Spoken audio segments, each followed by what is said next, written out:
to know what Conservatives would do, he should resign and find out. What a load of nonsense, Mr. Speaker. We had a budget in March this year, and tractors were not blockading the streets of Whitehall afterwards, who will lose their jobs as a result of his budget. He never answers questions. He wants to talk about the past. The fact is, we've acknowledged where things went wrong. He will never take responsibility. He will never take responsibility. The fact is, he has scrapped a deterrent that the National Crime Agency has said we need. The Prime Minister needs to misrepresent me to make his point. I don't need to misrepresent him to make my point. These are his choices, bad choices. If he's looking for a New Year's resolution, why doesn't he start with telling the truth? Here comes the Leader of the Opposition, Kemi Badenoch. Mr. Speaker, can I thank the Prime Minister for his almost warm welcome? And can I also echo the comments that he has made? It is an immense privilege and the honour of my life to lead the Conservative Party. And I look forward to joining him at the Cenotaph this Remembrance Sunday. As leader of His Majesty's opposition, I will be taking a different approach to the last opposition by being a constructive opposition. And so I would like to start by congratulating President-elect Trump on his impressive victory this morning. The Prime Minister and the Foreign Secretary met him in September. Did the Foreign Secretary take that opportunity to apologise for making derogatory and scatological references, including, and I quote, "Trump is not only a woman-hating, neo-Nazi sympathising sociopath, he is also a profound threat to the international order"? And if he did not apologise, will the Prime Minister do so now on his behalf? Mr. Speaker, there will be many issues on which the Leader of the Opposition and I disagree, but there will be issues that do unite this House on national security and Ukraine, and I do look forward to working closely with her on that, and I will provide her with the information that she needs to discharge her duties. That's the right thing for the country, and it's far more important than party politics. And the Foreign Secretary and I did meet President-elect Trump just a few weeks ago for dinner for about a couple of hours, and we discussed a number of issues of global significance. It was a very constructive exercise. Mr. Speaker, the Prime Minister did not distance himself from the remarks made by the Foreign Secretary, and I'm very sure that President Trump will soon be calling to thank him for sending all of those North London Labour activists to campaign for his opponent. Given that most of his cabinet signed a motion to ban President Trump from addressing Parliament, will the Prime Minister show that he and his government can be more than student politicians by asking the Speaker to extend? Can they show that they can be more than student politicians? Order. Mr. Perkins, I don't need to anymore. Your voice curries, it's like mine, too loud. Thank you, Mr. Speaker. Will the Prime Minister show that he and his government can be more than student politicians by asking you, Mr. Speaker, to extend an invitation to President Trump to address Parliament on his next visit? Mr. Speaker, the Leader of the Opposition is giving a masterclass on student politics. Seriously, Mr. Speaker, we live in probably a more volatile world than we've lived in for many decades. It is absolutely crucial that we have a strong relationship, that strong special relationship forged in difficult circumstances between the US and the UK. We will continue to work, as we have done in the 4 months in government, on issues of security, our economy and global conflict. Mr. Speaker, he does not answer the questions, just read the lines the officials have prepared for him. It doesn't sound like he wants to invite President-elect Trump to Parliament. He needs to look after the special relationship. The US is our single biggest trade partner. Given the risk of increased tariffs on UK exports, which threaten our manufacturing sector, will the Prime Minister commit now to continue the negotiations on our free trade agreement with the US, which the Biden administration cancelled when they came into office? Prime Minister. Mr. Speaker, of course we will discuss issues of our economy with the President-elect, as we already have done. Economy, security and global conflict are issues of real significance that ought to unite this House.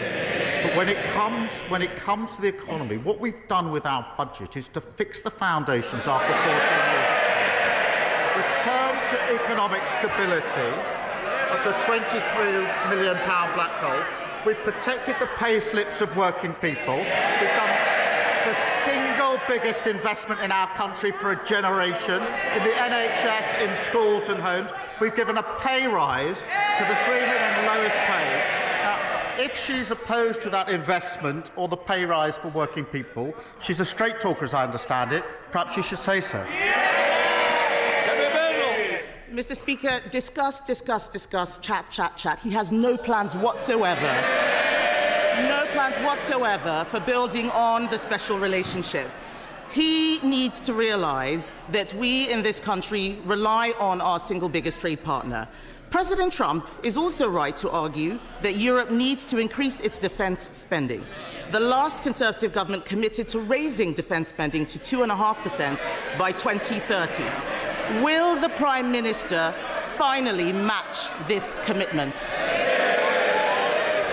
Mr. Speaker, there is no more important duty than keeping the people of this country safe. And it was the Labour government that signed the NATO treaty in the first place, and we are strong supporters.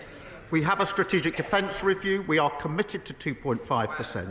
Well, I would remind the last time 2.5 was met was under the last Labour government.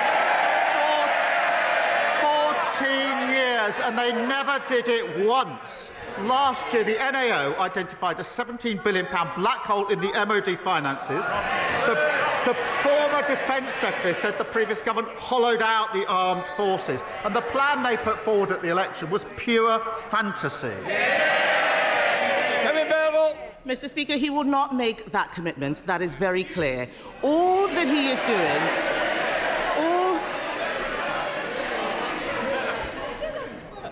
I'm going to hear the questions. If the people who don't want to hear it, they can leave now. Come on. Mr. Speaker, he will not make that commitment, and yet the world is getting more dangerous. His Chancellor's budget did not even mention defence. The Chancellor's budget last week was a copy and paste of Bidenomics. It turns out that a high-spending, high-borrowing, high-inflation approach is less popular than she may have thought. May I suggest he now urge her to change course, or is he determined to be a one-term leader? Prime Minister. The one thing I learned as Leader of the Opposition is a good idea to listen to what the government is actually saying. I think she just said that defence wasn't mentioned in the budget.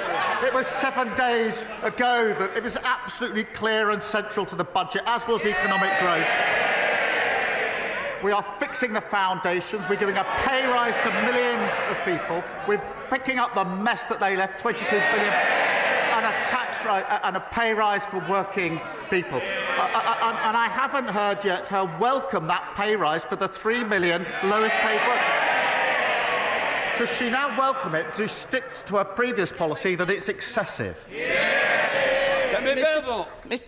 Mr. Speaker, I was the one who raised the minimum wage last year as Business Secretary. I have a strong record on this, but we need to make sure that we balance the books. His scripted lines are showing that he has not even listened to the budget himself.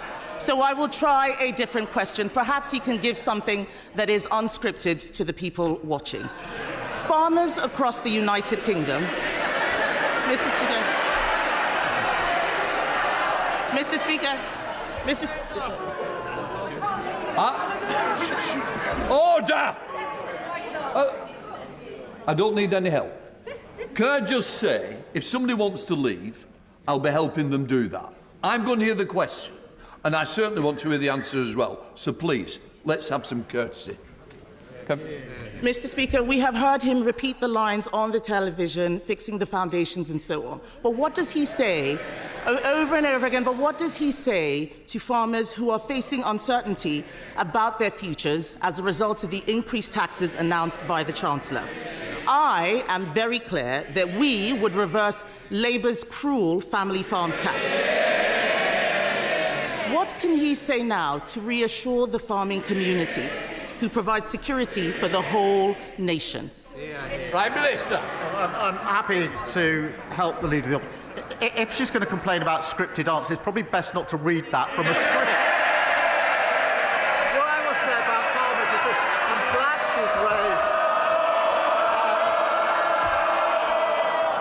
glad she's raised farmers because the budget last week put £5 billion over the next 2 years into farming. That's the single biggest increase, unlike the £300 million, which was underspent under the last government. And when it comes to inheritance, the vast majority of farmers will be unaffected, as she well knows, as they well know. But that budget was about fixing the foundations, fixing the whole $22 billion that they left, and investing in the future of our country, investing in our NHS, investing in our schools, our hospitals and our homes. And I'm proud that that's the investment work. And if they oppose it, they should go out there and tell their constituents they're against that investment in the future of our country. That's the difference. A Labour government taking us forward. They're stuck in the past. Now, I haven't heard the Leader of the Opposition clarify why she opposes all these things, but now is her chance. Leader of the Opposition, Kemi Badenoch. Mr. Speaker, the Prime Minister can plant as many questions as is like with his backbenchers. But at the end of the day, I'm the one he has to face at the dispatch box. And I welcome him, Mr. Speaker. I welcome him back from... Mr. Speaker, I welcome the Prime Minister back from his trip to Azerbaijan, where he has unilaterally made commitments that will make life more experienced for everyone back home. Speaking of making life... Somebody's suggesting reading. I think if you notice, the Prime Minister also reads. So please get your Leader of the Opposition. And, Mr. Speaker, I can pre-prepare my questions, but he needs to answer from his mind. Yes. Speaking of making life... Responsible for the answers. So he has made life more expensive with his unilateral commitments, but speaking of making life more expensive, will the Prime Minister confirm that he will keep the cap on council tax? Mr. Speaker, she talks of the trip to COP. I'm very proud of the fact that we're restoring leadership on climate to this country, to the UK, because that will be measured in lower bills on energy independence and the jobs of the future. And in relation, and she may have missed, but on Monday I was very pleased to announce a huge order into jobs in Hull for blades for offshore wind. If she's opposed to that sort of action, she should go to Hull and say so. On the question of council, she knows what the arrangements are. I think the House would have heard that the Prime Minister could neither confirm nor deny whether there was a cap in council tax was being raised. So I will ask him this question. How much extra does he expect local authorities will have to raise to cover the social care funding gap created by the Chancellor's budget and increases in employers' NI? He told the member for Edinburgh West just now that he was covering social care. How much extra does he expect local authorities to raise? It's all very well, this knockabout, but not actually listening to what I said 3 minutes ago. It's a bit of a fundamental failure of the Leader of the Opposition. I just said £600 million. I repeat it, £600 million. That he has repeated that number because he has probably not listened to the Labour-run LGA, who said that with no separate funding for the Chancellor's budget announcements, care providers will likely see increased costs, which will cost councils more, and all of the £600 in grant increase he is giving will not cover what is required for adult social care. It is clear that they had not thought through the impact of the budget, and this is the problem with having a copy-and-paste Chancellor. Did they not realise that care homes... care homes, GP surgeries, children's nurseries, hospices, and even charities have to pay employers' NI? We have put more money into local authorities than they did in 14 years. They left them in an absolutely catastrophic state. We produced a budget which does not increase tax on working people, nothing in the payslip. Investing in our NHS, investing in our schools so every child can go as far as their talent will take them, investing in the houses of the future. If she's against those things, she should say so. Mr. Speaker, I'm not against any of those things. But, of course not. None of us are against any of those things. But He has confirmed that he does not know what is going on. The Prime Minister probably does not realise that on Monday, the Ministry for Communities, Local Government and Housing revealed that councils will need to find an additional £2.4 billion in council tax next year. That's a lot more than 600 million. I know that he's been away, but did the Deputy Prime Minister, who runs that department, make him aware of their £2.4 billion black hole? So let me get this straight, Mr. Speaker. She doesn't want any of the measures in the budget, but she wants all the benefits. So the magic money tree is back after 2 weeks in office. 2 weeks in office. They've learned absolutely nothing. We've put forward a budget which takes the difficult decisions, fixing the £22 billion black hole that they left, investing in the future of our country. They say they want all of that, but they don't know how they're going to pay for it. Same old Tories. Mr. Speaker, even he has to admit that they fiddled the fiscal rules. The OBR has actually said that they don't recognise where the additional growth is going to come from. The fact is, Mr. Speaker, the rise in employers' national insurance is going to be a disaster for small businesses around the country. Mr. Speaker, let me tell you about Kelly. For over 20 years, Kelly has run an after-school club business supporting 500 children and families in her borough. In 2024, her national insurance cost was about £10,000. In April, this will rise to £26,000. That is a 150% increase in costs from the budget alone. What is the Prime Minister's message to Kelly and the 500 families her small business supports if it goes under?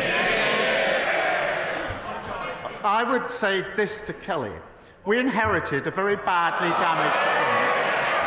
We inherited a £22 billion black hole, and we were not prepared to continue with the fiction. We stabilised... Oh, Ms Lopez, I'm sure I couldn't expect better from you as a PPS as well, Prime Minister. I would say to Kelly, we are fixing the mess that we were left. We're investing in the future of our country. I would also say to her that the Leader of the Opposition, week 2, wants all the benefits from the budget, but has no way of saying how she's going to pay for it. Same old mistake over and over again. Mr. Speaker, he has nothing to offer except platitudes.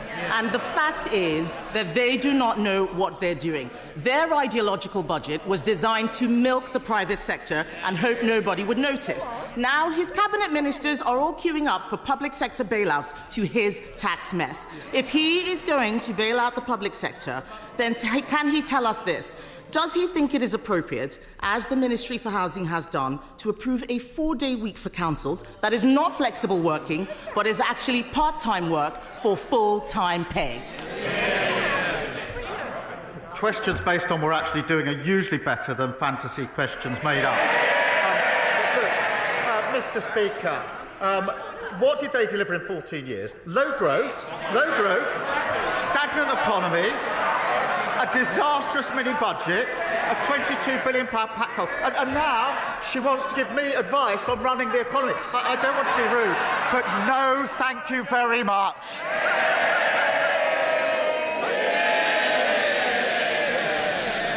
Thank you, Mr. Speaker. At the CBI conference on Monday, the Chancellor said, and I quote, "I'm clear, I'm not coming back with more borrowing or more taxes. I know that telling the truth to this House is important to the Prime Minister. So will he repeat his Chancellor's pledge now?" Mr. Speaker, we set out our position at the budget that was just set out. We're fixing the foundations. We're dealing with the £22 billion black hole that they left. I'm not going to write the next 5 years of budgets here at this dispatch box. But, Mr. Speaker, we said we wouldn't hit the pay slips of working people. We passed the budget, we invest in the future, and we kept that promise. Kemi Badenoch. Mr. Speaker, he's not fixing any foundations, he's making everything worse. The whole House would have heard him refuse to repeat the Chancellor's pledge, a pledge as worthless as the manifesto promises that he's talking about. If he is fixing foundations, why is it that the PMI index shows that business confidence has crashed since the budget? Mr. Speaker, we're fixing the foundation. We've got record investment into this country. But she talks about tax rises. Mr. Speaker, 2 weeks ago, she stood there and said that she wanted all the investment, all the benefits of the budget, but she didn't know how she was going to pay for it. I noticed that, having come here criticising the national insurance rises over and over again, on Monday she admitted that she wouldn't reverse the position that we set out. Meanwhile, her science minister was saying he was going energetically to do the opposite. They really haven't got a clue what they're doing. Mr. Speaker, if he wants to know what Conservatives would do, he should resign and find out. Until then...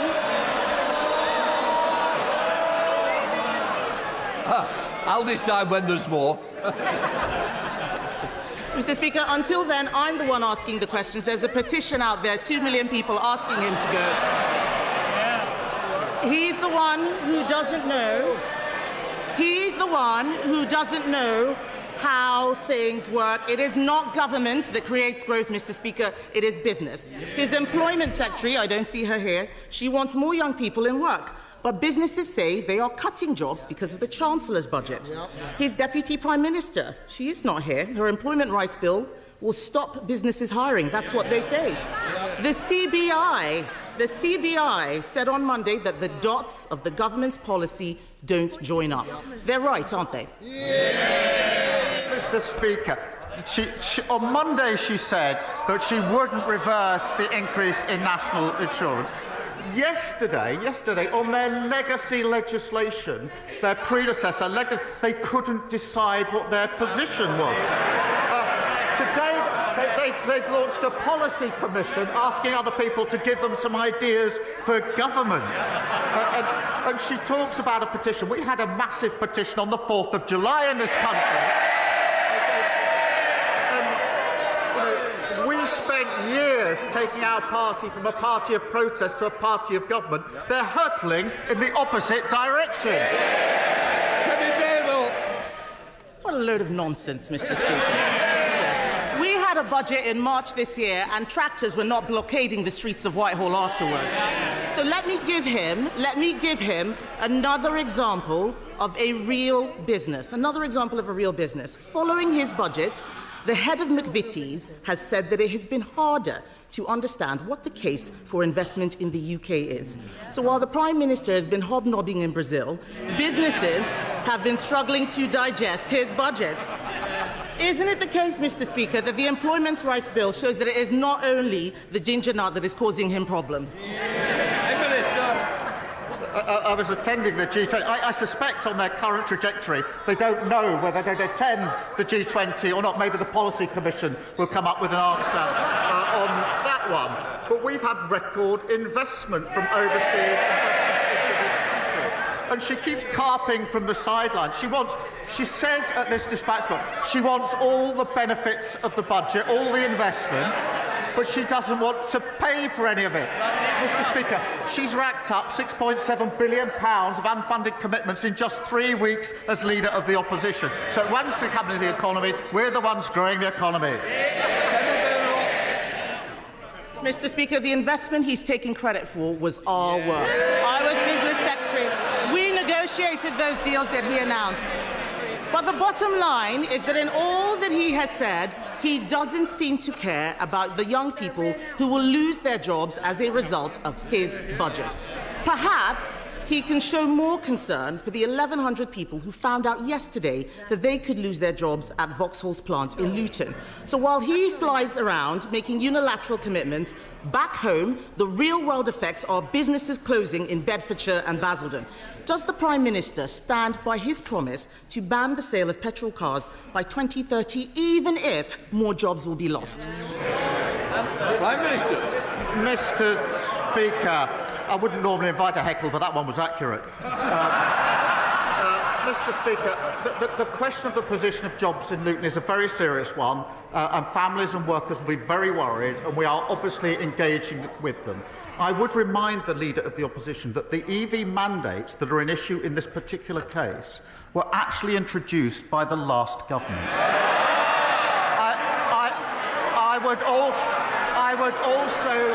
I would also remind her that she was the business secretary that introduced them.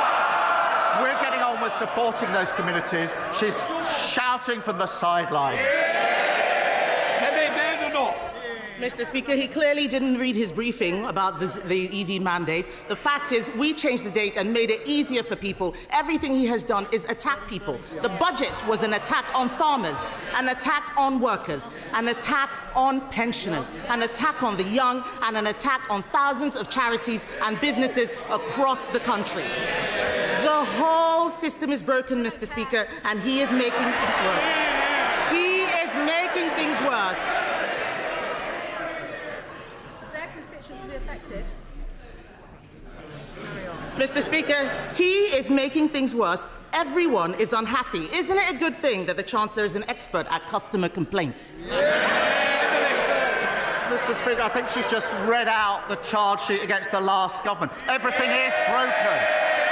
And they come here every week with absolutely nothing to offer except complaints. Nothing constructive, no new ideas. They don't know what they're doing from one day to the next. Living in this fantasy world that everything was fine, apparently, for 14 years.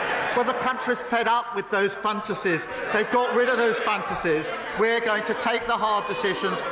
They're jumping on every bandwagon that's passing. We're taking the country forward. Mr. Speaker, the Prime Minister talks about immigration. I think it's probably a good time to remind him that he was the one writing letters asking us not to deport foreign criminals. And he and his party voted against every single measure that we put in place to try and limit immigration. But, Mr. Speaker, the question today is what has been on the lips of all Labour MPs, including, I believe, the Health Secretary yesterday. The Prime Minister knowingly appointed a convicted fraudster to be his Transport Secretary. What was he thinking?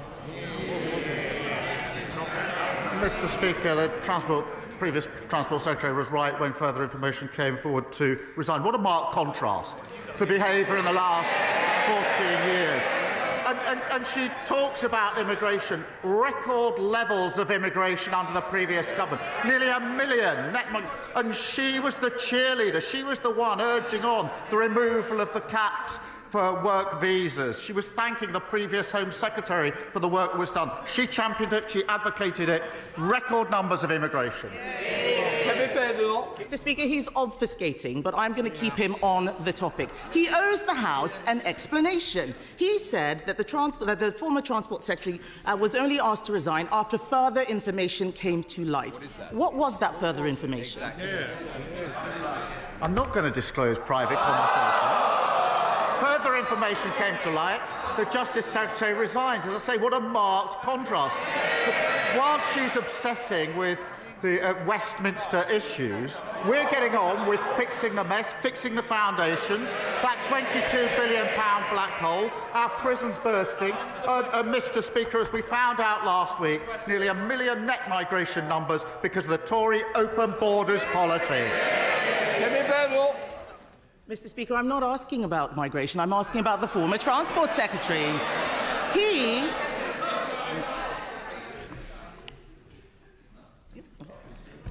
He never answers any questions. He never answers any questions. And it looks like he didn't ask his Transport Secretary any questions either. The truth is, he appointed a person convicted of fraud to the Cabinet. The first thing she did was bung hundreds of millions of pounds in pay rises to her trade union friends. Wasn't this a fraud on the British people? No, Mr. Speaker, she says she's not talking about immigration. I'm not surprised. And I advise her and all of them not to talk about the economy or immigration for another 5 years. Mr. Speaker, he can try and change the topic as much as he likes, but the public are watching. He owes them an explanation. The country needs conviction politicians, not politicians with convictions. Now on to an even bigger fraud.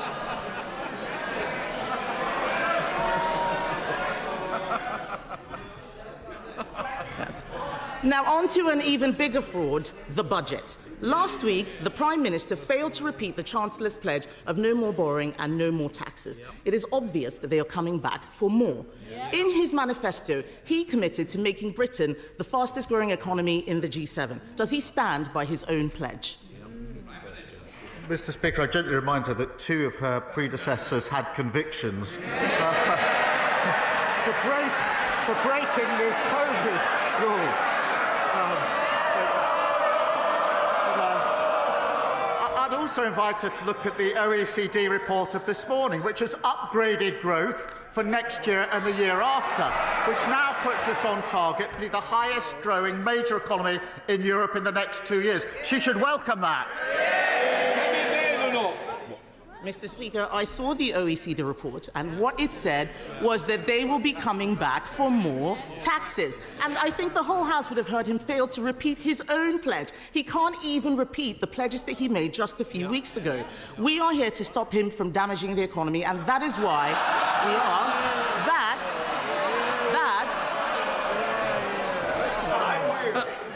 I want to hear the question. Kemi Badenoch. Mr. Speaker, they are laughing the same way they all laughed during the budget when they talked about raising NI. They have no idea what people out there are dealing with. And that is why yesterday we voted against his damaging jobs tax. Even former supporters, Chef Tom Carriage, who endorsed Labour at the election, said that the budget was catastrophic. He built a real business employing young people, unlike his cabinet of trade union stooges, CV embellishers, and an actual fraudster. None of them have ever run a business. Why, when he listened to business, who are saying his budget is catastrophic? Mr. Speaker, I thought the scripted jokes were over, but we had another one about lectures about the economy from the party opposite. They broke the economy, mortgages through the roof, and a £22 billion black hole. And she talks about national insurance. She complains about the rise in national insurance week after week. But then 2 weeks ago, she says that she wouldn't reverse it. She signed trade deals, Mr. Speaker, that had farmers protesting in Whitehall. Now she pretends that she's their champion. She campaigned to remove the cap on migrant worker visas, and now she pretends she's furious about the open borders policy of the last government. Mr. Speaker, the fact is the Prime Minister has discarded his own Labour leadership promises. He's dropped the 5 missions he said would define his government. He's ditched his pledge to make Britain the fastest-growing economy in the G7. We left office with UK the fastest-growing economy in the G7. And business is saying he has damaged the economy with his budget. Tomorrow he's going to have an emergency reset, Mr. Speaker, just 5 months into his premiership. But why should anyone believe a word he says? Mr. Speaker, the only relaunch on that side of the House is the leadership bids of her rivals. And they she obviously hasn't read the OECD report of this morning, the fastest growth in the next 2 years of any major economy in Europe. We're proud of that. And they should never be allowed to forget the damage they did to our country. They used Britain like some sort of mad scientist experiment. Open borders, unfunded tax cuts, neglected health service. And now, all the madness is still coming out. They say they should be back in office. They haven't listened, they haven't learned, and they certainly haven't changed. There's only one party that's driving this country forward, and that's this Labour government. Mr. Speaker, last week the Prime Minister didn't seem to want to talk about appointing fraudsters to his cabinet. In fact, he seemed to want to talk about immigration. So let's talk about immigration. He has relaunched yet again. Many new targets, 6 milestones, 5 missions. But why was cutting immigration not a priority? Speaker, I'm glad she now wants to talk about immigration. Last week she said she didn't, and for good reason. Because the previous government presided over record high levels of immigration. The figures just a few weeks ago, nearly 1 million on net migration. That is unprecedented. A one-nation experiment in open borders under the last government.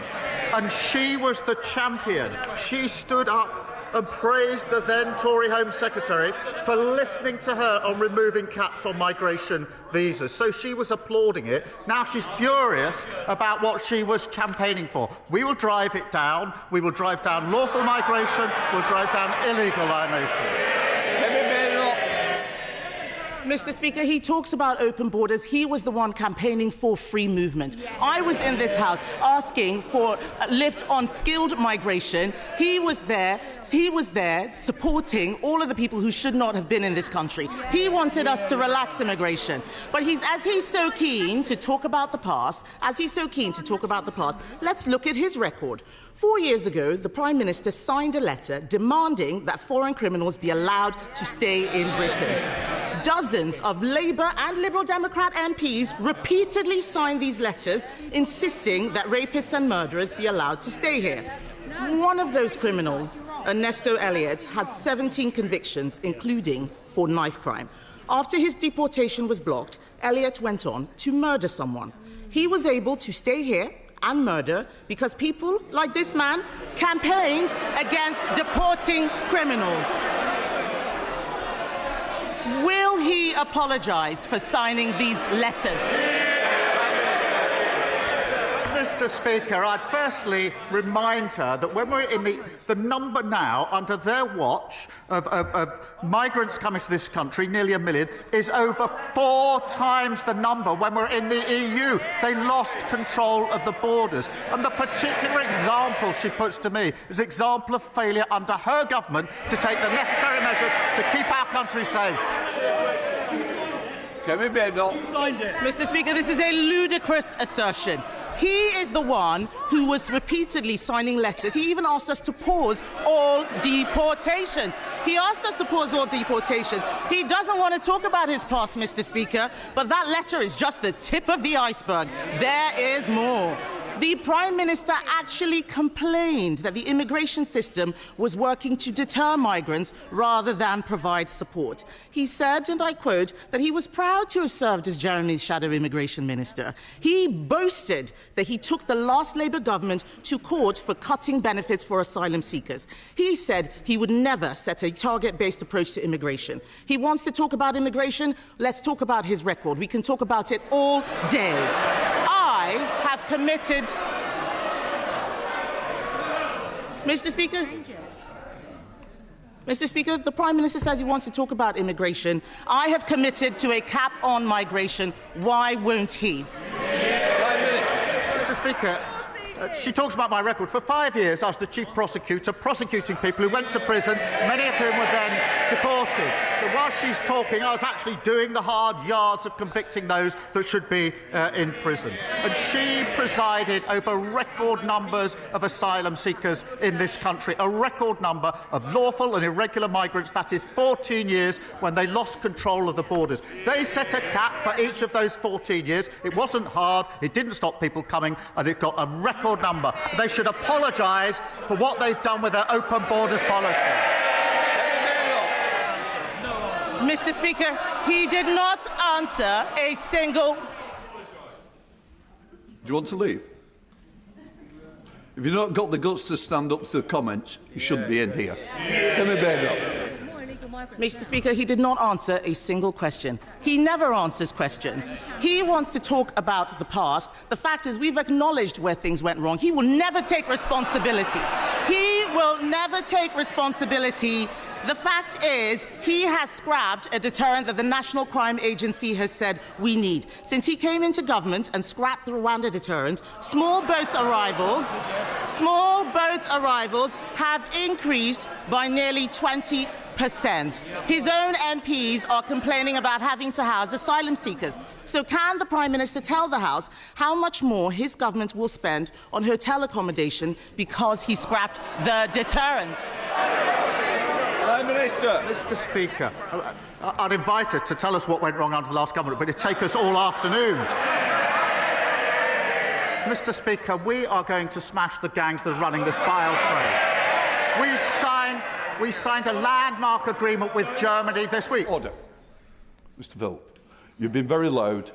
I think now we're going to have a little bit of silence from you, Prime Minister.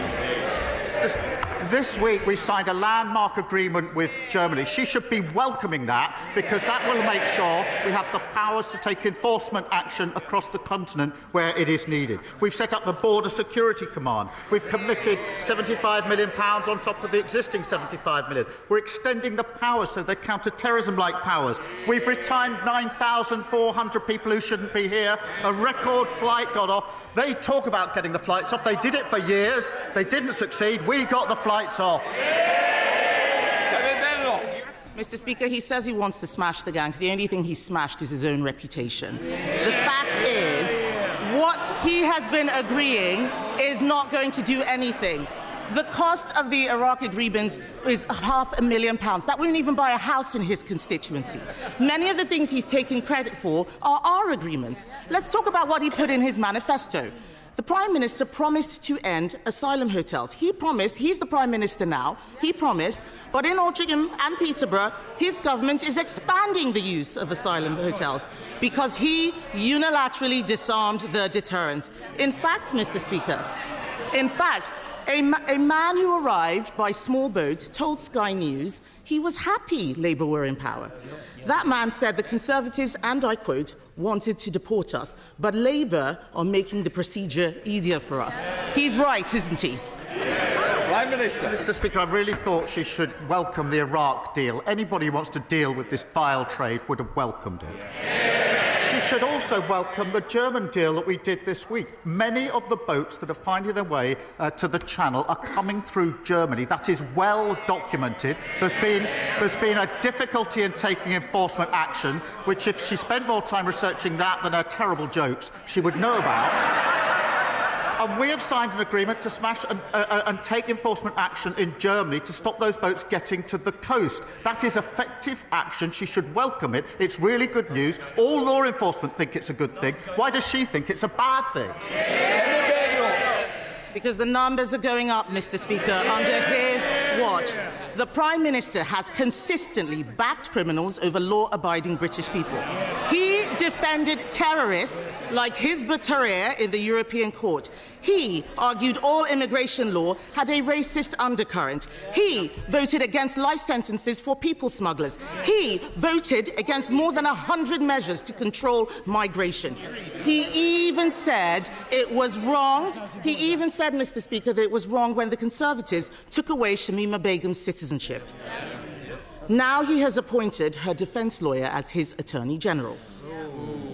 Mr. Speaker, events in Syria mean we may see more small boat arrivals. For once, will he take the side of the British people and strip citizenship from jihadi terrorists and supporters of Assad who want to come back and destroy this country? Prime Minister. Mr. Speaker, I was Director of Public Prosecution for 5 years. Unlike anyone on their benches, I was prosecuting for 5 years hundreds of thousands of criminals. That includes huge terrorist gangs, rapists. I was working for 3 of those 5 years with the then Home Secretary Theresa May, who commended the work that I did at the end of those 5 years. So for her to stand there and say, I haven't done anything in law enforcement, I dedicated 5 years of my life to law enforcement, locking up criminals, which is more than she can say. And it would be easier to take the opposition seriously if they actually got serious. Not a slither of remorse, not a hint of contrition. It's like the arsonist complaining about the people who are trying to put the fire out. And all they do is come every week with more and more complaints. Just wait till they get their hands on the people that created the mess that we are clearing up. We're fixing the economy, we're ending their open borders policy, we're taking down the waiting list. That's what people voted for. We're delivering it. Mr. Speaker, for years, the Prime Minister and his cabinet played politics with the WASPy women. The Deputy Prime Minister said Conservatives were stealing their pensions. She promised to compensate them in full. Another broken promise. Now they admit we were right all along. But let's ask about another group of pensioners whose trust... Let's ask about another group of pensioners whose trust was broken. Since the Chancellor cut winter fuel payments, how many extra people have applied for pension credit? Mr. Speaker, the number one job of this government was to put the finances back in order after the last government lost control. They left £22 billion black hole, and we had to take tough choices. We made sure the most vulnerable pensioners do get the winter fuel payment, and we have been encouraging and driving up eligibility for pension credit, so saying up to their entitlement. And she should join that campaign. But, Mr. Speaker, here's the difference. Because we've stabilised the economy, we can commit to the triple lock. That means that next April, pensioners get another £470. But here's the difference, because 2 weeks ago, the Shadow Chancellor said the triple lock is unsustainable. Their position. So pensioners would lose out under the Tories yet again. Kemi Badenoch. Mr. Speaker, he didn't answer the question because he doesn't know the answer. There are 850,000 eligible pensioners not claiming pension credit. If they sign up, that will cost the Treasury £2.3 billion, wiping out the savings that the Chancellor claimed she would make. Before the election, his Chief Secretary told the public they had no plans to cut winter fuel. But they did have plans, didn't they? Age UK say cutting the winter fuel payment with very little notice will potentially jeopardise the health and finances of millions of older people. Does he agree with Age UK that this is the last thing both pensioners and the NHS need? Mr. Speaker, we've been driving up with a campaign for pension credit. It's important that everybody who's entitled to it claims that pension credit. And she shouldn't claim as some great victory the record of their government that people haven't signed up. We're the ones with the campaign. They should be supporting it.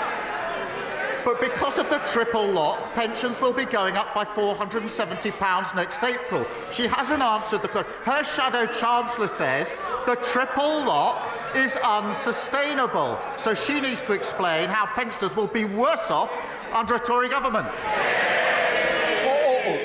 It is Prime Minister's question. It's Kemi Badenoch. Mr. Speaker, we protected the triple lock during all our time in government. Meanwhile,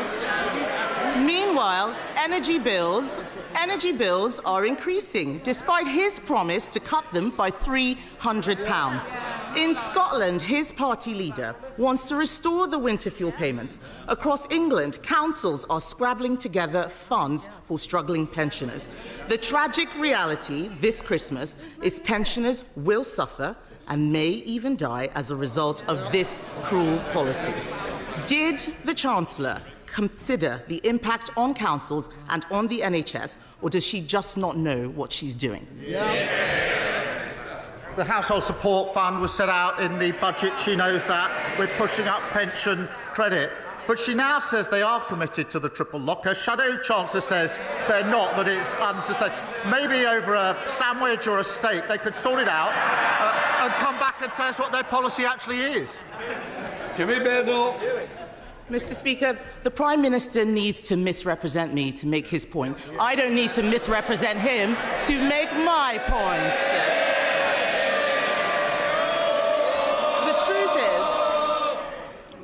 The truth is, he didn't think this through. Cutting winter fuel payments isn't just callous. It may not make savings. It could actually cost us all more. And that's not the only policy which is making things worse. The Chancellor's budget is a body blow to family businesses and also charities. Marie Curie have warned that Labour's budget will cost them nearly £3 million a year. This is a cancer charity saying they have no option but to reduce services. Did the Chancellor tell the Prime Minister that her jobs tax was going to hit charities? Mr. Speaker, she's asked 3 questions about winter fuel with leaving out. I'll come to that. But she's changed her mind on this. She used to say that the payments were a dead weight. She said there were members of her constituency who didn't need it. And they all stood in 2017 on a manifesto, a Tory manifesto, that committed to getting rid of the universal winter payments for pensioners. So we can see what their real commitment is. As for the budget, we're driving up productivity. I don't want to have to ring your mother. Prime Minister. Mr. Speaker, we're driving up productivity, prosperity and living standards. That's a pay rise for the 3 million who are the lowest paid. They should welcome that. A pay rise for those working in the NHS. and better-than-expected wage growth just before Christmas. What unites all three? Delivered by Labour, opposed by the Tories. Kemi Badenoch.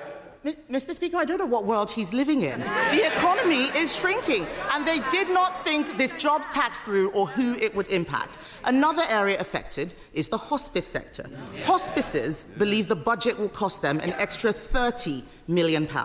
Yesterday, Conservatives voted to exempt social care, nurseries, charities and hospices from their jobs tax. Labour voted this down.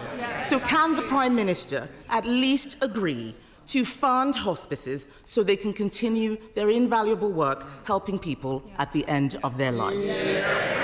Mr. Speaker, we put a record amount into the NHS in the budget to deal with the problem that they left, and we'll set out the funding arrangements for hospices in the new year. But it's the same old, same old.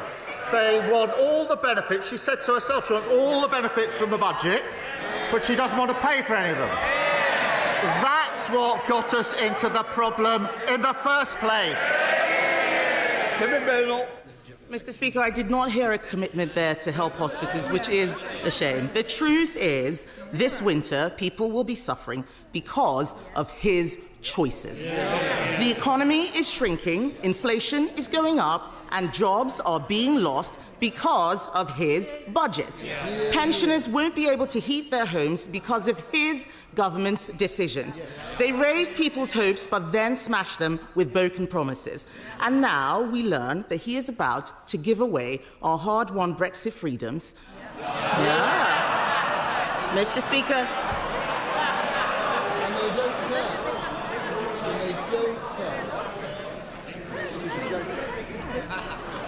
All right.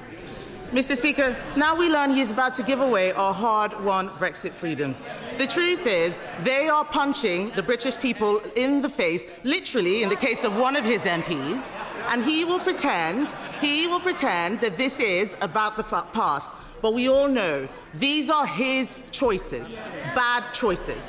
If he's looking for a New Year's resolution, why doesn't he start with telling the truth? I'll do it now. £22 billion black hole left by now. Record numbers on the waiting lists. Nearly. It's not a good time to leave the chamber, is it? Prime Minister. Mr. Speaker, £22 billion black hole. Record waiting list with our NHS. They should hang their heads in shame. Immigration completely out of control. Nearly 1 million net migration. She was the cheerleader for all of that. She wants the truth. That's the truth. That's why they're sitting there. Mr. Speaker, whilst they cart from the sidelines, talking the country down, this government is getting on with the job. Record funding for the NHS. Money for our trains, buses, and yes, Mr. Speaker, potholes. Pay rises for 3 million of the lowest paid. Wages growing faster than inflation. Planning laws reform. Great British Energy set up. We're only getting started. Next year we'll continue to rebuild no matter what the blockers opposite say.